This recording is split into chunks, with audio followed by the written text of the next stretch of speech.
Hi everyone, my name is Kim. Welcome to my channel. I'll be doing a little of this and a little of that. I like to cook and do stuff at home. I'm going to be moving from this house in the next maybe 6 months or so. I also love to go to the beach and Disney World and Busch Gardens and so forth. So I hope you stick around.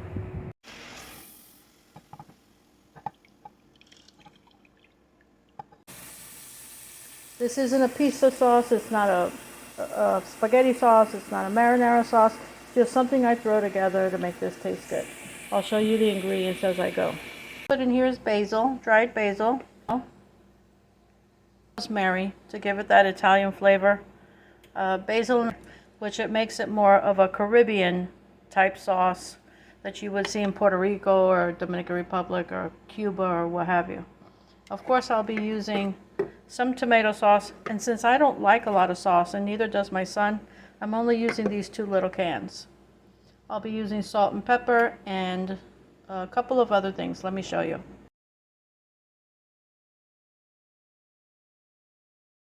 I'll be using 1 package of this sazon.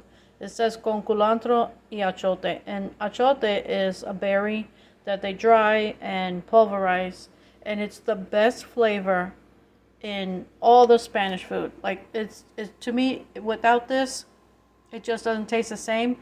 But one thing, it will turn your food red. So a lot of people use it for their yellow rice instead of saffron. But I put this on all my meat. If you ever see me with chicken and the chicken's red, it's because of this.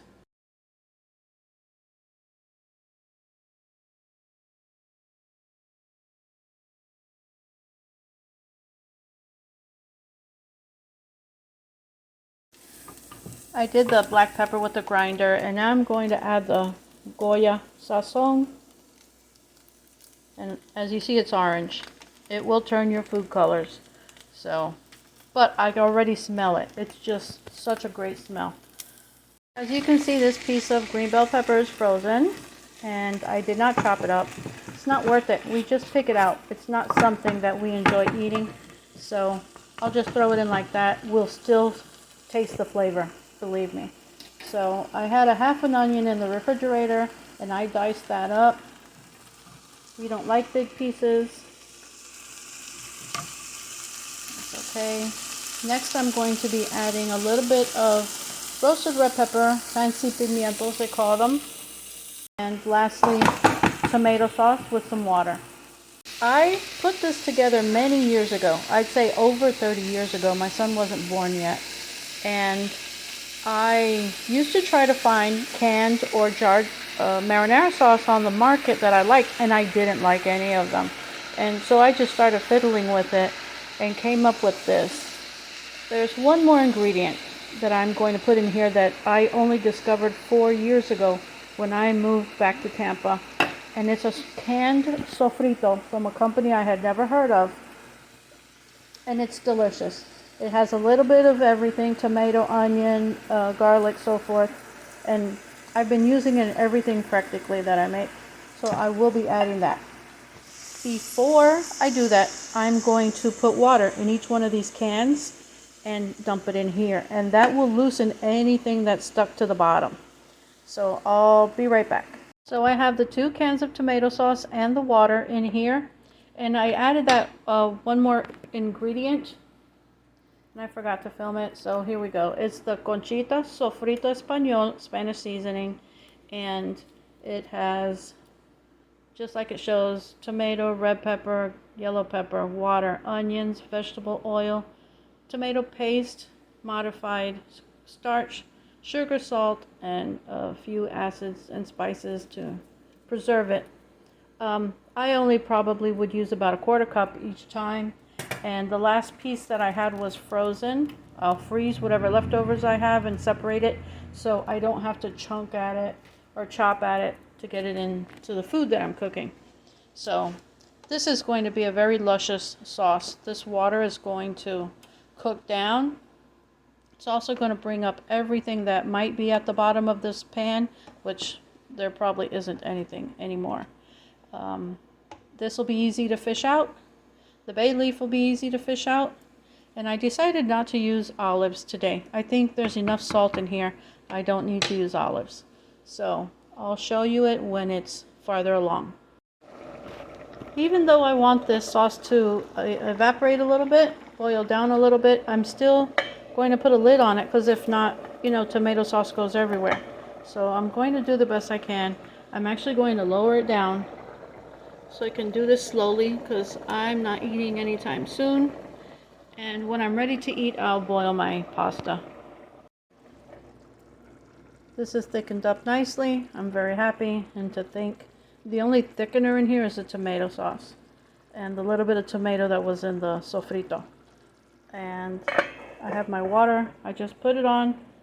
The stove takes forever, but hopefully it'll be up soon.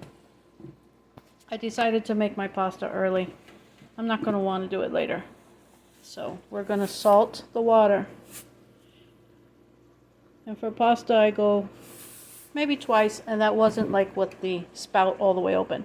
Just enough. You do not want to forget this step. And we don't put oil in the pasta. When the water's ready, I want a fast boil on that. There's about 12 ounces of these white egg noodles that I bought at Aldi. I'll be putting these in there. But like I said, this stove takes forever. So.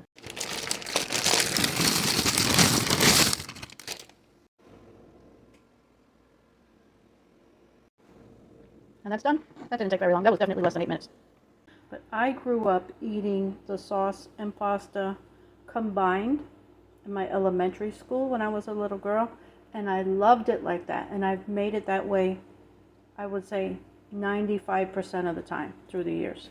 So I will show you when I plate it up.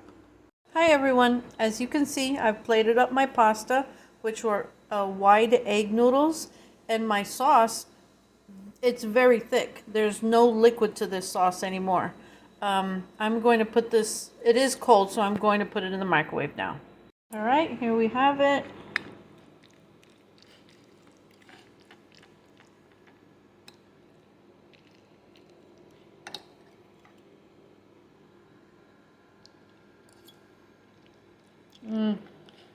I love it. It's a tiny bit sweet. It has to be from the tomatoes, which most people put sugar in their sauce. But this is a little bit sweet. I'm so glad I didn't put any sauce in there. I'm going to eat this as my evening meal. I eat twice a day mostly. Then I'll be doing dishes and I'm done in the kitchen. I hope you guys have a great night.